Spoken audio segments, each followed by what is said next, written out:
बिस्मिल्लाहिर्रहमानिर्रहीम। मैं जी मोहम्मद सरफराज, मेरे नाल ने जनाब असामा संधू साहब। असामा संधू साहब जिस तरह दूसरे ਕੰਮਾਂ ਤੋਂ ਇਲਾਵਾ ਕਾਸ਼ਤਕਾਰ ਵੀ ਨੇ ਔਰ ਇਹਨਾਂ ਦੇ ਇਲਾਕੇ ਕਸੂਰ ਦੇ ਵਿੱਚ ਜਵੀ ਦੀ ਫਸਲ ਜਿਹੜੀ ਹੈ ਉਹ ਬਹੁਤ ਕਾਸ਼ਤ ਹੁੰਦੀ ਹੈ, ਤੇ ਉਹਦੇ ਬਾਰੇ ਪੁੱਛਦੇ ਹਾਂ। ਅਸਾਮਾ ਸਾਹਿਬ ਸਲਾਮ ਅਲੈਕਮ। ਵਾਲੇਕੁਮ अस्सलाम रहमतुल्लाह। ਅੱਛਾ, ਇਹ ਦੱਸੋ ਇਹ ਜਿਹੜੀ ਜਵੀ ਹੈ ਇਹਦੇ ਵਾਸਤੇ ਜ਼ਮੀਨ ਕਿੱਦਾਂ ਤਿਆਰ ਕਰੀਦੀ ਹੈ? ਜਵੀ ਔਰ ਜਵੇ ਵਾਸਤੇ ਜ਼ਮੀਨ ਤਿਆਰੀ ਬਿਲਕੁਲ ਸਿੰਪਲ ਹੈ। ਹਾਂਜੀ, ਦੋ ਰਸੀ ਤੇ ਸੁਹਾਗਾ ਲਾਲਤਾ ਜਾ ਤੋਂ ਤਿਆਰ ਹੋ ਜਾਂਦੀ। ਅੱਛਾ ਜੀ, ਇਹਦਾ ਬੀ ਕਿੰਨਾ ਪੈਂਦਾ? 25 ਤੋਂ 30 ਕਿਲੋ ਪੈਂਦਾ 1 ਏਕੜ ਦਾ। 1 ਏਕੜ। ਤੇ ਇਹਨੂੰ ਖਾਦ ਕਿੰਨੀ ਕੁ ਪਾਣੀ ਪੈਂਦੀ ਹੈ? ਇਹਨੂੰ ਡੀਏਪੀ ਦੀ ਬੋਰੀ ਪਾ ਲਓ, ਬਾਅਦ ਚ ਇੱਕ ਨਾਈਟ੍ਰੋਜਨ ਪਾ ਲਓ ਤਾਂ ਬਹੁਤ ਹੁੰਦੀ ਹੈ। ਇੱਕ ਜਣੀ ਥੱਲੇ ਡੀਏਪੀ ਪਾ ਲਓ, ਉੱਤੇ ਯੂਰੀਆ ਵਗੈਰਾ ਪਾ ਲਓ ਤੇ ਕਾਫੀ ਹੋ ਜਾਂਦੀ ਹੈ। ਪਾਣੀ ਕਿੰਨੇ ਕੁ ਲੱਗਦੇ ਹੋਣਗੇ? ਪਾਣੀ ਇਹਨੂੰ ਹਸਬੇ ਜ਼ਰੂਰਤ ਲੱਗ ਜਾਂਦੇ ਨੇ 3 ਤੋਂ 4 ਪਾਣੀ। 3 ਤੋਂ 4। ਇਹ ਕਿੰਨੇ ਅਰਸੇ ਦੀ ਫਸਲ ਆ? ਇਹ ਫਸਲ ਕਣਕ ਦੇ ਨਾਲ ਹੀ ਬੀਜੀ ਜਾਂਦੀ ਹੈ, ਕਣਕ ਦੇ ਨਾਲ ਹੀ ਤਕਰੀਬਨ ਕੱਟੀ ਜਾਂਦੀ ਹੈ, ਪਰ ਇਹਦੇ ਇੱਕ ਐਕਸਟਰਾ ਮਹੀਨਾ ਲੱਗ ਜਾਂਦਾ ਅਗਰ ਤੁਸੀਂ ਇਹਨੂੰ ਸੰਭਾਲਣਾ ਹੋਵੇ, ਸਟੋਰ ਕਰਨਾ ਹੋਵੇ ਅਗਲੇ ਸਾਲ ਵਾਸਤੇ, ਅਗਰ ਹਰੀ ਸੇਲ ਨਾ ਕਰਨੀ ਹੋਵੇ। ਅਗਰ ਹਰੀ ਨਾ ਖੁਸ਼ਕ ਕਰਨੀ ਹੋਵੇ। ਖੁਸ਼ਕ ਦਾ ਸਾਨੂੰ ਸੰਭਾਲਣ ਦਾ ਤਰੀਕਾ ਦੱਸੋ ਜੀ, ਉਹ ਕੀ ਹੈ? ਖੁਸ਼ਕ ਦਾ ਸੰਭਾਲਣ ਦਾ ਤਰੀਕਾ ਜਦੋਂ ਇਹ ਪੱਕ ਜਾਂਦੀ ਹੈ ਇਹਨੂੰ ਵੱਢ ਲਿੱਤਾ ਜਾਂਦਾ।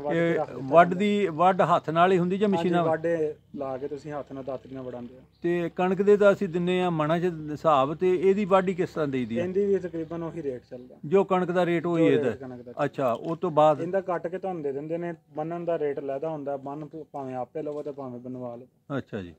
ਇਹਦੇ ਪੂਲੇ ਬੰਨ ਕੇ ਬਾਅਦ ਇਹਨੂੰ ਇਕੱਠਾ ਕਰ ਲਿੱਤਾ ਜਾਂਦਾ ਇੱਕ ਜਗ੍ਹਾ ਤੇ ਜੀ।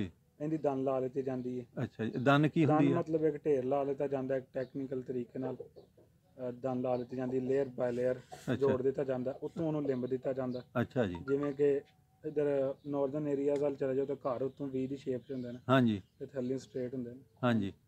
ਇਹਨੂੰ ਜਦੋਂ ਦਾਣੇ ਦੀ ਲਾਈ ਜਾਂਦੀ ਹੈ ਤੇ ਥੱਲੇ ਵਾਲੇ ਜਿਹੜੇ 2 ਲੇਅਰਾਂ ਹੁੰਦੀਆਂ ਉਹਦਾ ਬੀਜ ਲਾ ਲਿੱਤਾ ਜਾਂਦਾ। ਅੱਛਾ ਜੀ। ਉਹ ਬੀਜ ਅਗਲੇ ਸਾਲ ਵਾਸਤੇ ਕਾਫੀ ਹੁੰਦਾ।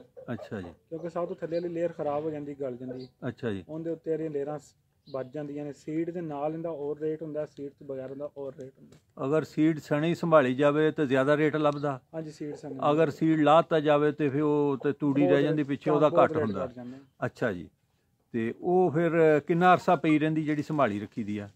ਅੱਛਾ ਤਰੀਕਾ ਘਰ ਇਹ ਹੁੰਦਾ ਕਿ ਤੁਸੀਂ ਅਗਲੇ ਸਾਲ ਉਹਨੂੰ ਸੇਲ ਕਰੋ, ਕਿਉਂਕਿ ਪਹਿਲੇ ਉਹ ਖੁਸ਼ਕ ਹੁੰਦੀ ਹੈ। ਹਾਂਜੀ। ਉਹਦੇ ਬਾਅਦ ਉਹ ਆਪਣਾ ਮੋਇਸਚਰ ਲੈਵਲ ਵਧਾਉਂਦੀ ਹੈ। ਅੱਛਾ ਜੀ। ਵਧਾਉਂਦੀ ਹੈ ਤੇ ਰੇਟ ਵੀ, ਉਹ ਵਜ਼ਨ ਵੀ ਵੱਧਦਾ। ਅੱਛਾ। ਵਜ਼ਨ ਵੱਧਦਾ ਤੇ ਉਹਦਾ ਰੇਟ ਵੀ ਅੱਛਾ ਲੱਗਦਾ। ਮਤਲਬ ਸਰਦੀਆਂ ਨੂੰ ਕਰੋ ਫਿਰ ਸੇਲ? ਹਾਂਜੀ, ਦਸੰਬਰ 'ਚ ਸੇਲ ਕਰੋ। ਦਸੰਬਰ ਦੇ ਵਿੱਚ ਸੇਲ ਕਰੋ। ਅੱਛਾ ਜੀ। ਇਹਨਾਂ ਵਪਾਰੀ ਨੂੰ ਵੇਚ ਲਓ ਤੇ ਭਾਵੇਂ ਮੰਡੀ ਲਿਜਾ ਕੇ ਖੁਦ ਵੇਚ ਲਓ। ਮੰਡੀ ਵੀ ਵਿਕ ਜਾਂਦੀ ਹੈ, ਵਪਾਰੀ ਵੀ ਲੈ ਜਾਂਦਾ? ਵਿਕ ਜਾਂਦੀ, ਬੜਾ ਅੱਛਾ ਰੇਟ, ਬੜੀ ਪਸੰਦ ਕੀਤੀ ਜਾਂਦੀ ਹੈ। ਅੱਛਾ ਜੀ। ਖੁਸ਼ਕ ਚਾਰੇ ਦੇ ਤੌਰ ਤੇ ਸਭ ਤੋਂ ਆਲਾ ਚੀਜ਼ ਸਮਝੀ ਜਾਂਦੀ ਹੈ, ਨਿਊਟ੍ਰੀਸ਼ਨ ਤੇ ਭਰਪੂਰ ਹੁੰਦੀ ਹੈ। ਅੱਛਾ ਜੀ। ਤੇ ਇਹ ਜਿਹੜੀ ਹੈ ਇਹਨੂੰ ਸੰਭਾਲਣ ਵਾਸਤੇ ਕੀ ਕੁਝ ਕਰਨਾ ਪੈਂਦਾ? ਇਹਨੂੰ ਸੰਭਾਲਣ ਵਾਸਤੇ ਜਿਵੇਂ ਮੈਂ ਪਹਿਲਾਂ ਦੱਸਿਆ, ਪਹਿਲਾਂ ਕੱਟਿਆ ਜਾਂਦਾ, ਫਿਰ ਇਹਦੇ ਪੂਲੇ ਬੰਨੇ ਜਾਂਦੇ ਨੇ। ਹਾਂ। ਪੂਲੇ ਕਿੱਡੇ ਕਿੱਡੇ ਹੁੰਦੇ ਆ? ਪੂਲੇ ਇਹਦੇ ਛੋਟੇ ਹੁੰਦੇ, ਜਿਹੜੇ ਕਣਕ ਦਾ ਹੁੰਦਾ ਉਹਦੇ ਚ 4 ਬਣ ਜਾਂਦੇ ਨੇ। ਕਣਕ ਦੀ ਜਿਹੜੀ ਭਰੀ ਹੁੰਦੀ ਉਹਦੇ 4 ਬਣ ਜਾਂਦੇ ਆ। ਛੋਟੇ ਪੂਲੇ ਹੁੰਦੇ? ਜਿੱਡੇ ਛੋਟੇ ਹੋਣਗੇ ਉਹਦੇ ਸੰਭਾਲਣੇ ਸੌਖੇ ਹੋਣਗੇ, ਉਹਦੀ ਦਨ ਅੱਛੀ ਲੱਗੇਗੀ। ਠੀਕ ਹੈ ਜੀ। ਉਹ ਪੂਲੇ ਫਿਰ ਉੱਤੇ ਇਹਨਾਂ ਦੇ ਕੋਈ ਛਾਪਰ ਵਗੈਰਾ ਪਾਣੇ? ਨਹੀਂ, ਉੱਤੋਂ ਮਿੱਟੀ ਨਾਲ ਲਿੰਬਿਆ ਜਾਂਦਾ। ਇਹਨੂੰ ਦਨ ਲਾਉਣ ਵਾਸਤੇ ਇੱਕ ਕਾਰੀਗਰ ਹੁੰਦਾ, ਸਿਰਫ ਕਾਰੀਗਰ ਹੀ ਲਾ ਸਕਦਾ, ਆਮ ਬੰਦੇ ਦੀ ਲੱਗੀ ਵੀ ਡਿੱਗ ਢਹਿ ਜਾਂਦੀ ਹੈ। ਅੱਛਾ ਜੀ। ਤੇ ਇਹਦੇ ਵਾਸਤੇ ਤੁਹਾਨੂੰ ਦਨ ਲਾਉਣ ਵਾਸਤੇ ਟਰਾਲੀ ਟਰੈਕਟਰ ਚਾਹੀਦਾ। ਅੱਛਾ ਜੀ। ਠੀਕ ਹੈ। ਔਰ ਤਕਰੀਬਨ ਕਮ ਸੇ ਕਮ 8 ਤੋਂ 10 ਮਜ਼ਦੂਰ ਚਾਹੀਦੇ ਨੇ। ਅੱਛਾ ਜੀ। ਔਰ ਇਹ ਪਹਿਲਾਂ ਦਨ ਲੱਗ ਜਾਏਗੀ, ਉਹਦੇ 2-3 ਦਿਨ ਬਾਅਦ ਤੁਸੀਂ ਇਹਨੂੰ ਤੇ ਪਰਾਲੀ ਥੋੜੀ ਜਿਹੀ ਪਾ ਕੇ ਉਤਲੀ ਸਾਈਡ ਤੇ ਇਹਨੂੰ ਲਿੰਬ ਦੋਗੇ ਜੀ। ਤੇ ਗਾਰਾ ਬਣਾ ਕੇ, ਗਾਰੇ 'ਚ ਤੂੜੀ ਪਾ ਕੇ, ਸਭ ਨੂੰ ਪਤਾ ਉਹਦਾ ਤਰੀਕਾ ਕਰ ਲਿੰਬ ਦੋਗੇ। ਅੱਛਾ ਜੀ। ਉਹਦੇ ਬਾਅਦ ਤੁਸੀਂ ਇਹਨੂੰ ਇੱਕ ਵਾਰੀ ਹਸਬੇ ਜ਼ਰੂਰਤ, ਅਗਰ ਜ਼ਰੂਰਤ ਪੈਂਦੀ ਹੈ ਤੇ ਗਰਮੀਆਂ ਦੇ ਵਿੱਚ ਗਰਮੀਆਂ ਜਦੋਂ ਬਰਸਾਤ ਦਾ ਮੌਸਮ ਹੋਏਗਾ ਉਦੋਂ ਇੱਕ ਵਾਰੀ ਫਿਰ ਲਿੰਬ ਦੋਗੇ। ਅੱਛਾ ਜੀ। ਤਾਂ ਕਿ ਪਾਣੀ ਵਿੱਚ ਨਾ ਜਾਏ। ਇਹਦੀ ਇੱਕ ਕੇਅਰ ਹੈ, ਇਹਨੂੰ ਚੂਹਾ ਨਾ ਲੱਗੇ। ਅੱਛਾ ਜੀ। ਉਹਦਾ ਕੀ ਇਲਾਜ ਹੈ? ਨਾ ਬਿਮਾਰੀ ਆਉਂਦੀ। ਅੱਛਾ ਜੀ। ਨਾ ਕੋਈ ਨਿਊਟ੍ਰੀਸ਼ਨ ਦੀ ਇਹਦੇ 'ਚ ਕਮੀ ਪੈਂਦੀ। ਅੱਛਾ ਜੀ। ਤੇ ਨਾ ਹੀ ਇਹਨੂੰ ਕੋਈ ਬਾਅਦ 'ਚ ਮਸਾਇਲ ਹੁੰਦਾ। ਇਹਨੂੰ ਸਿਰਫ ਚੂਹਾ ਹੁੰਦਾ ਕਿ ਚੂਹਾ ਇਹਨੂੰ ਕੁਤਰਦਾ, ਉਹਦੇ ਨਾਲ ਇਹਦਾ ਰੇਟ ਘਟਦਾ। ਚੂਹਾ ਉੱਥੇ ਦਨ ਲੱਗੀ ਨੂੰ ਵੀ ਕੁਤਰ ਜਾਂਦਾ? ਹਾਂ, ਦਨ ਲੱਗੀ ਨੂੰ ਹੀ ਕੁਤਰਦਾ। ਚੂਹੇ ਤੋਂ ਕਿੱਦਾਂ ਬਚਾਉਣਾ? ਤੁਸੀਂ ਇਹ ਧਿਆਨ ਰੱਖੋ, ਜਦੋਂ ਚੂਹਾ ਲੱਗਣ ਲੱਗੇ ਤੁਸੀਂ ਵੇਚ ਦੋ। ਚੂਹੇ ਤੋਂ ਬਚਾ ਨਹੀਂ ਸਕਦੇ ਤੁਸੀਂ। ਯਾਨੀ ਜਦੋਂ ਦੇਖੋ ਕਿ ਚੂਹਾ ਆ ਚੱਲਾ ਫਿਰ ਵੇਚ ਦੋ। ਉਦੋਂ ਟਾਈਮ ਜਿਹੜਾ ਵੀ ਟਾਈਮ ਹੋਏ ਵਿਕ ਜਾਂਦੀ, ਸਾਰਾ ਸਾਲ ਵਿਕਦੀ, ਸਾਰਾ ਸਾਲ ਦਾ ਰੇਟ ਅੱਛਾ ਹੁੰਦਾ। ਚੂਹੇ ਦੀ ਕੋਈ ਹਿਫਾਜ਼ਤੀ ਇਕਦਾਮਾਤ ਨਹੀਂ ਹੈ? ਤੁਸੀਂ ਚੂਹਾ ਨਹੀਂ ਰੋਕ ਸਕਦੇ। ਅੱਛਾ ਜੀ। ਘਰ ਆਇਆ ਨਹੀਂ ਰੋਕ ਸਕਦੇ। ਆਹੋ ਜੀ, ਜਿਹੜਾ ਹੈ ਹੀ ਚੂਹਾ ਉਹਨੂੰ ਕੀ ਕਰਨਾ, ਜਿਹਨੇ ਚੂਹੇ ਵਾਂਗੂ ਦਾਲ ਲਾ ਲੈਣਾ। ਅਸਲ 'ਚ ਥੱਲਿਓਂ ਕੱਚੀ ਹੁੰਦੀ ਹੈ। ਹਾਂਜੀ। ਉਹ ਥੱਲਿਓਂ ਆ ਜਾਏਗਾ, ਤੁਸੀਂ ਸਾਈਡਾਂ ਤੋਂ ਰੋਕੋਗੇ। ਠੀਕ ਹੈ। ਇਹ ਚੂਹੇ ਦੀ ਦੱਸੀ, ਇਹਦੇ ਤੋਂ ਇਲਾਵਾ ਕੋਈ ਹੋਰ ਰੱਖ ਪਰਹੇਜ਼? ਨਹੀਂ, ਕੋਈ ਪਰਹੇਜ਼ ਨਹੀਂ ਨਾ, ਬਸ ਇਹ ਵੇ ਕਿ ਉੱਤੋਂ ਦਾਣੇ ਦੀ ਲਿਪੀ ਰਵੇ ਜੀ, ਉੱਤੋਂ ਕੋ ਟੋਇਆ ਪੈ ਗਿਆ ਤੇ ਪਾਣੀ ਪਏਗਾ, ਉਹ ਵੀ ਨੁਕਸਾਨ ਦੇ। ਠੀਕ ਹੈ ਜੀ। ਤੇ ਇਹ ਜਿਹੜੇ ਤੁਸੀਂ 10 ਮਜ਼ਦੂਰ ਹੈ, ਕਿੰਨੇ ਥਾਂ ਦੀ ਸਾਂਭਦੇ ਆ?